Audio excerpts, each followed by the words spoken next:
Bismillahirrahmanirrahim. Assalamu alaikum. I am Nimra Zafar. Today we will discuss about what is power of attorney and what are its kinds.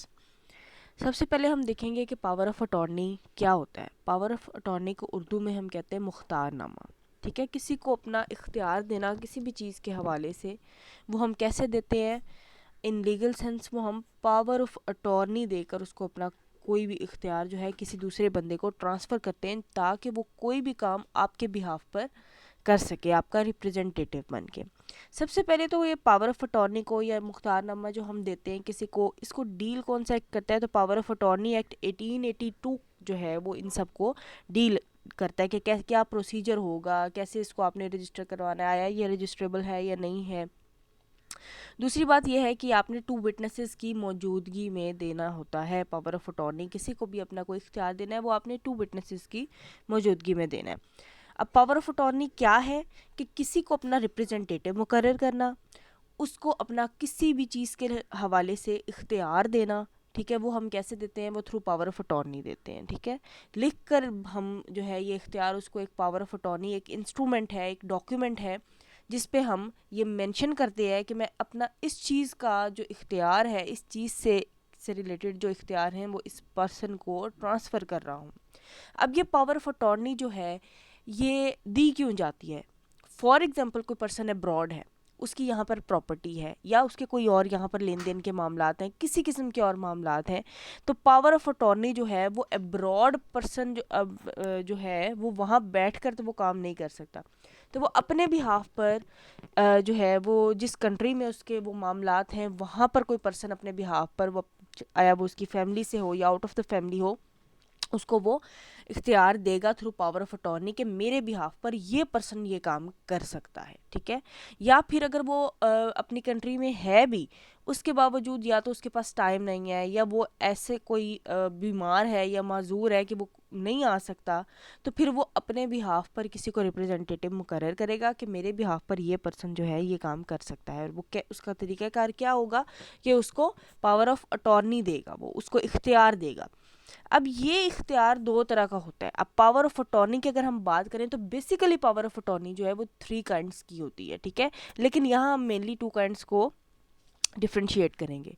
एक power of attorney होती है special power of attorney, दूसरी होती है general. Special power of attorney को हम मुख्तारनामा ख़ास भी कहते हैं और जनरल पावर ऑफ अटॉर्नी को हम मुख्तारनामा आम भी कहते हैं। अब इन दोनों में क्या डिफरेंस है ये हम देखेंगे।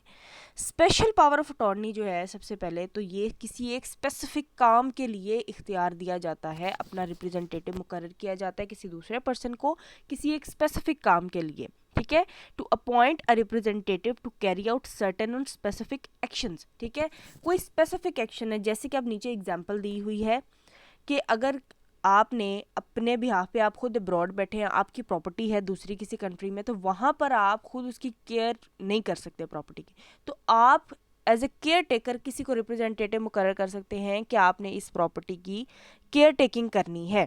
तो ये एक स्पेसिफिक काम है। ठीक है, एक प्रॉपर्टी से रिलेटेड एक स्पेसिफिक काम है कि आपने सिर्फ केयर टेकिंग करनी है मेरे इस घर की या मेरी इस प्रॉपर्टी की। तो ये हम कैसे देंगे उसको इख्तियार? Through special power of attorney देंगे। या इसके अलावा और क्या हो सकता है कि आपने उसको अपने किसी केस में पैरवी के लिए भेजना है कि मेरा फ़लाँ जगह पर एक कोई फ़लाँ केस लगा हुआ है, तो ये इसकी जो पैरवी है ना ये आपने करनी है, कोर्ट में आपने जो है वो मेरी जगह पर रिप्रेजेंटेटिव बनकर जाना है।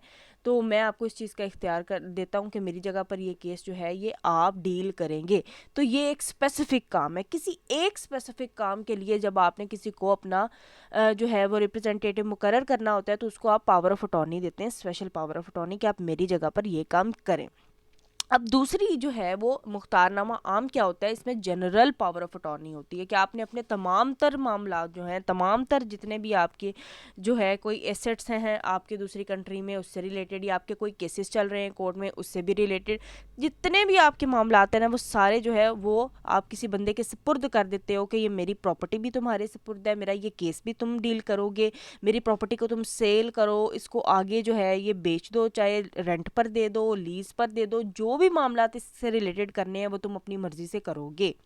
आप किसी को अपनी फैमिली में से या आउट ऑफ द फैमिली किसी को भी उसका रिप्रेजेंटेटिव जो है वो मुकर्रर अपना कर सकते हो through power of attorney, general power of attorney. General का मतलब है जिसमें तमाम चीज़ें आ जाएं, ठीक है। Appoint representative to represent litigant in its entirety. Entirety means entire चीज़ों के मामलात में, हर चीज़ के मामलात में जो है वो आप उसको अपना रिप्रेजेंटेटिव मुकर्रर कर सकते हो। जैसे कि आपके लिए वो वकील भी जो है वो एंगेज करे, आपके कोर्ट में जो है वो आपके बिहाफ पर अगर अपील फाइल करनी है तो वो भी करे, केस फाइल करना है तो भी करे, केस की पैरवी भी करे, आपके बिहाफ पर प्रॉपर्टी ख़रीद भी सकता है, आपके बिहाफ पर वो उसको रेंट आउट कर सकता है, लीज आउट कर सकता है, आपके एसेट्स को बेच सकता है। मतलब आपने उसको तमाम तर अपने मामलात के लिए अपना रिप्रेजेंटेटिव मुकर्रर किया है। और ये कैसे करते हैं? Through general power of attorney करते हैं। अब सवाल यहाँ पर ये पैदा होता है कि क्या ये दोनों डॉक्यूमेंट्स जो हैं ये कंपल्सरी रजिस्ट्रेबल डॉक्यूमेंट्स हैं, ठीक है। तो इसका जवाब ये है कि जो स्पेशल पावर ऑफ अटॉर्नी है, क्योंकि वो एक थोड़ी पावर होती है, ठीक है, तो स्पेशल पावर ऑफ अटॉर्नी जो है वो कंपल्सरी रजिस्ट्रेबल डॉक्यूमेंट या इंस्ट्रूमेंट नहीं है।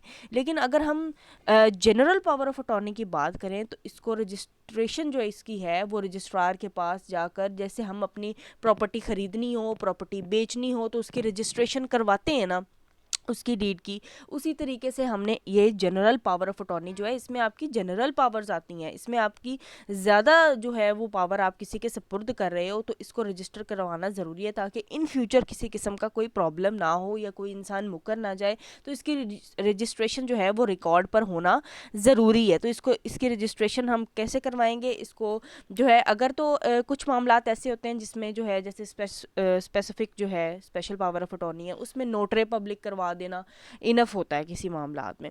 लेकिन जनरल पावर ऑफ अटॉर्नी जो है इसको रजिस्ट्रेशन इसकी रजिस्ट्रार के पास जाकर इसकी रजिस्ट्रेशन करवाना ज़रूरी होता है, ठीक है। अब एग्जीक्यूटेंट और एग्जीक्यूटिव में क्या फ़र्क है? अब जो पर्सन अपने इख्तियार किसी दूसरे को दे रहा है, जो पावर ऑफ अटॉर्नी किसी दूसरे के सपुर्द कर रहा है, वो उसको हम कहते हैं ये है एग्जीक्यूटेंट, ठीक है, इख्तियार देने वाला। और एग्जीक्यूटिव क्या है? जिसको इख्तियार दिया जा रहा है, जिसको पावर ऑफ अटॉर्नी दी जा रही है कि ये सारे मामलात मेरे तुम संभालोगे या किसी एक स्पेसिफिक मामले के लिए, तो जिसको इख्तियार दिया जा रहा है उसको कहते हैं एग्जीक्यूटिव। अब एक सवाल यहाँ पर पैदा होता है कि जो पावर ऑफ अटॉर्नी होती है वो रिवोकेबल होती है या नहीं होती। तो ये जो है ये एग्जीक्यूटेंट की मर्ज़ी होती है कि वो इसको रिवोक करना चाहता है या नहीं करना चाहता इन फ्यूचर, कि उसकी कैंसलेशन जो है ना वो होनी है या नहीं होनी। मतलब आपने पावर ऑफ अटॉर्नी दे तो दी है, जनरल पावर ऑफ अटॉर्नी की अगर हम फॉर एग्जांपल बात करते हैं कि आपने किसी को इख्तियार दे दिया है, आप उसके लिए एक डेट मुकर्रर भी कर सकते हो कि इस डेट पर ये रिवोक हो जाएगी, ये पावर ऑफ अटॉर्नी ख़त्म हो जाएगी, ठीक है। ताकि, और दूसरा बात मैंने आपको बताई थी कि रजिस्ट्रेशन इसकी क्यों ज़रूरी है। अगर ये रजिस्टर हो जाता है टाइमली तो कल को अगर वो पर्सन जो है वो मुकरता भी है तो आपको पता होगा कि ये रजिस्टर हुई है, ऑन रिकॉर्ड है, तो इस डेट पर जो है ये रिवोक हो जाएगी, उसके बाद उसका राइट सारा ख़त्म हो जाएगा। और अगर वो इररिवोकेबल है तो फिर वो रिवोक नहीं होनी, इसका मतलब वो आप उसको हमेशा के लिए पावर ऑफ अटॉर्नी जो है वो दे दी है आपने। लेकिन अगर रिवोकेबल है वो, तो फिर वो ऑन द डेट जो आप वहाँ पर मेंशन करेंगे उसके अंदर वो उस डेट पर वो कैंसिल हो जाएगी, वो रिवोक हो जाएगी, वापस आपके पास सारे के सारे राइट्स जो हैं वो आपके पास वापस हो जाएंगे, ठीक है। और थर्ड काइंड जो एक पावर ऑफ अटॉर्नी की थी वो थी legal power of attorney. Legal power of attorney जिसको हम वकालतनामा कहते हैं, वो इससे तो रिलेटेड नहीं है, लेकिन वो पावर ऑफ अटॉर्नी कैसे होती है? जैसे आप वकील को एंगेज करते हैं कि आपका केस लड़े, तो वकील ने केस में अपना वकालतनामा देना होता है, उसको कहते हैं legal power of attorney. So this was all about our today's lecture. Thanks for watching the video, and if you like the video then don't forget to like, share and comment. Thank you so much.